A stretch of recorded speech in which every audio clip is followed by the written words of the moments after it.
اس کے اوپر ایک تالا بھی لگا ہوا ہے اور ایک زنجیر لگی ہوئی ہے, سرزمین بے آئین بنا دیا پاکستان کو. ایک یہ تھا. پھر کل اس کا دوسرا ایپیسوڈ شروع ہوتا ہے. 2 دفعہ ہمیں بتایا گیا کہ فواد کو لاہور لے جایا جا رہا ہے. ایک دفعہ لے جایا گیا, ہم نے کنفرم کیا, پھر پی ٹی آئی وہاں کی ایکٹیویٹ ہو گئی, لائرز ہم نے ایکٹیویٹ کیے. میں خود اس وقت I was on a road, motorway, یہ جو جس کو کہتے ہیں آپ 2 نمبر ایم, کیا اس کو اچھا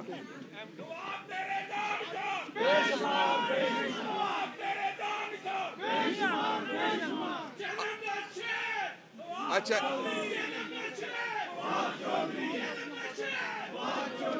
اور پورے پٹھوار نہ ہو, جیلم نہ چھکو اسے. اچھا دوسرا جو میں کہنا چاہ رہا تھا, کیا ہوا کہ 2 دفعہ لے جایا گیا. تشویشناک بات یہ ہے کہ رات کو پھر آدھی رات کو پتہ چلا, پھر مجھے اطلاع دی گئی کہیں سے کہ جی وہ پھر لے گئے. تشویشناک بات یہ ہے کہ یہ دوسرا اغوا نہیں, یہ تیسرا اغوا ہو گیا پھر, کہ ایک بار پھر لے گئے. آپ نے کہا تھا ہم نے صرف ایک فوٹوگرام ہے وہ بنانا ہے اس کا اور کمپیئر کرنا ہے پچھلی ویڈیو سے. اگرچہ ہم نے عدالت کو کہا, فواد نے کہا کہ ویڈیو میں مانتا ہوں, میں نے بھی اپنے کلائنٹ کے بہاف پہ یہی بات کہی تھی. اور چوتھا اغوا کس طرح سے ہے کہ اب اس وقت تک نہ عدالت جس نے فزیکل ریمانڈ دیا اس کو پتا ہے کہ فواد کہاں ہے, نہ وکیل جو فزیکل ریمانڈ کانٹیسٹ کرنے کے لیے لیگل ٹیم کے ساتھ یہاں کھڑے ہیں ان کو پتا ہے کہ فواد کہاں ہے. اور ابھی ہمیں یہ بتایا گیا کہ کوئی بادشاہ سلامت تشریف لا رہے ہیں. تو جو یہاں کا سائفر والا بادشاہ ہے, شہنشاہ سائفر, اس نے یہ حکم دیا ہے کہ آج ٹریفک بند ہوگی, آج اسلام آباد بند ہوگا. مقصد صرف ایک ہے کہ پھر یہ جو کوئی 5واں 6واں اغوا ہے اس کے دوران وہ کوئی کارروائی ایسی کرے جس سے ان کی جان کو یا ان کی صحت کو یا ان کے جو بنیادی حقوق ہیں. بنیادی حقوق تو ہم نے بنیادی حقوق اب بنیادی حقوق نہیں رہے, بنیادی حقوق اب بلدیاتی حقوق ٹائپ ہو گئے کہ جس طرح اسلام آباد میں بلدیاتی الیکشن آیا, الیکشن کمیشن ایک دفعہ بھاگ گیا, دوسری دفعہ الیکشن آیا, الیکشن کمیشن دوسری دفعہ. علی اوان کدھر ہے؟ علی اوان, ویسے مجھے کل کسی نے پوچھا, انہوں نے کہا علی اوان کدھر ہے, تو کس وقت آتا ہے؟ میں نے کہا جائے گا تو آئے گا نا, ادھر ہی ہوتا ہے. جو دوسری بات یہ ہے کہ دوسری دفعہ پھر بھاگ گئے. تیسری دفعہ انہوں نے کہا کل الیکشن ہوگا, اگلے دن ہم ووٹر سارے جتنے اسلام آباد کے لائنوں میں کھڑے رہے. الیکشن کمیشن ایک دفعہ پھر الیکشن سے فرار ہونے میں کامیاب ہو. کیا کمال ہے جی الیکشن کمیشن کا, یہ دوسری جگہ نہیں ہو سکتا.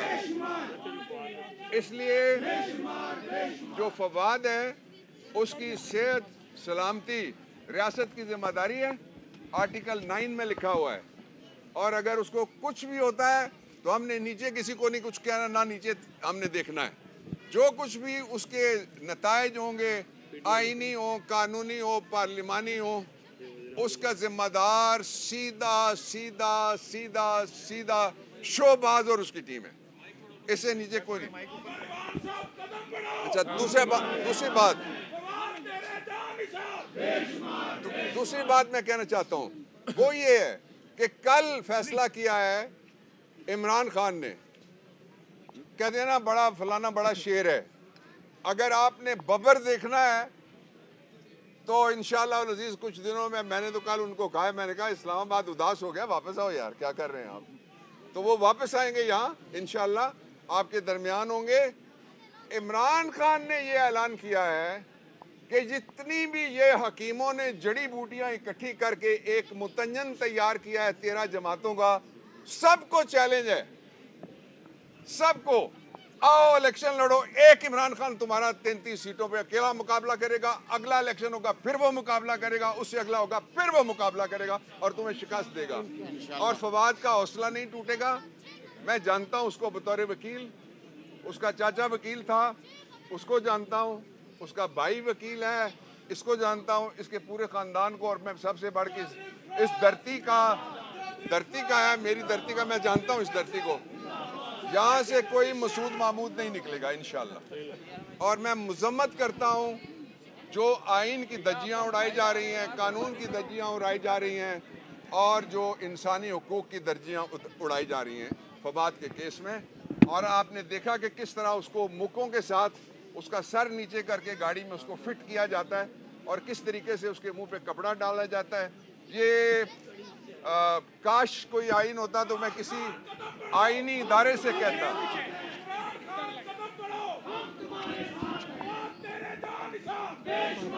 اگر کوئی آئین ہوتا اس وقت روب عمل نافذ العمل اور اس کا کوئی احترام ہوتا تو میں کسی آئینی ادارے سے کہتا کہ ان آئینی حقوق کی خلاف ورزی ہو رہی ہے.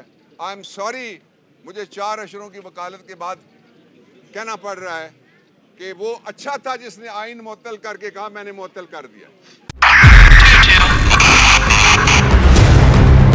2022 بہت سارے تحفے بھی دے کے گیا پاکستان کی عوام کو. پاکستان کی عوام کو ایک تحفہ یہ دیا کہ عوام کو پتہ چل گیا کہ پاکستان کا میڈیا کیا ہے. سال 2022 میں سب سے زیادہ دیکھے جانے والا چینل بول نیوز رہا نمبر 1. ہم نے بہت سارے شوز اور ٹرانسمیشنز کی, پورا سال مسلسل جدوجہد میں نکل گیا کہ یہ ووٹ آف کانفیڈنس کے پیچھے کون لوگ تھے. توڑے ریٹنگ کے سبھی ریکارڈ. سوشل میڈیا پر بھی سب سے زیادہ تیزی سے 2.4 بلین ویوز کا سنگ میل عبور کیا. اینکرز کو بھی عوام میں سب سے زیادہ مقبولیت ملی اور سوشل میڈیا پر بھی بول رہا سب پر بھاری. سبسکرائب کریں اور بیل دبائیں تاکہ کوئی خبر رہ نہ جائے.